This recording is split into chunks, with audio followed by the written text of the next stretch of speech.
Okay, Shouldn't make Carl me feel Edwards better, has but joined us here. I He's could've the got him. driver of the number 19 Stanley Tools Toyota for Joe Gibbs Racing. And Carl had you in here earlier today, but just talk about your qualifying lap. You posted a good one there at the in that last session to get P2. Just talk about your outlook for Sunday now. Well, that was my warm-up lap. The second lap was going to be a good one, but they threw the red and black. Right. That's my story, at least. But we actually had a good car, and just a really strong day for JGR. You know, we talked about the struggles here, and the guys have definitely brought some great cars, at least in qualifying trim. So it's different to drive. Just I had a lot more trouble with the balance than I've had here, you know, in the past. So I think it's going to be a better race because of that. Seems like, you know, the cars were just a little bit hard to get right all the way around. So that I think bodes well for the race. But now we just go into race trim, and I don't know, what time's the second practice tomorrow? Because the first one's going to be awfully early, you know, to get a good read. What is it? 11 to 11:30. Yeah, so that second practice will really tell us a lot about the race, and there'll be a lot more rubber down then. The sun will be out. I guess it's supposed to be sunny tomorrow, and we'll just learn all we can.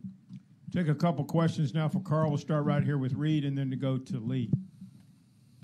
Reed Spencer with NASCAR Wire. So you think you maybe had a faster lap in you if you hadn't been stopped like that? Of course, yeah. I don't know, man. I don't think anybody ran.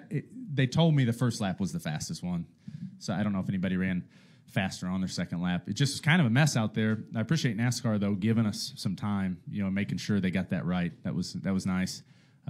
When I rolled off, I thought I had enough time to get 2 laps in, and we just missed it by about 2 seconds. Yeah, I don't know that the second lap would have been faster. I don't know if I could have run a flat. That's pretty fast. You and 2 of your teammates ran top 3, second and third round. What is it specifically about JGR in the time that you've been there that you've seen them go from, you know, what was kind of an off year 2 years ago to where they are as a powerhouse today? And can you talk a little bit about TRD and their support of Gibbs? Because the relationship between the organization and the factory seems second to none in NASCAR. Dave Wilson, get you to ask that. That's good. No, I'm just messing with you. I'm just messing. That was like the perfect sponsor question. Thank you. Really? Wow. We should get a car. You keep asking questions like that, we'll work it out. I saw the attitude heading to Phoenix last year, and it's all hands on deck, and that was what was pretty interesting as we sat in the meetings. It was, hey, we have to fix what's wrong. We have to get faster, and I mean it's pretty intense. Guys like Patrick Knupp and those guys over there. I mean, they are 100% competitors. I mean, the warrior spirit. Just we are going to win no matter what it takes. And then the other thing that I think, you mentioned my teammates. I believe it's a very unique and very special thing that we have, where everybody's pushing each other, motivating one another, but also helping each other. And then from the TRD side, I mean, they're intimately involved. It's a really close relationship with our engines being built there. They're in every meeting that I'm in, at least, and they participate at a really high level. So, for instance, next week we go out to Toyota. We go out there. We participate. From Bob Carter and all the guys. I mean, they are real race fans, and I think that kind of manufacturer support is.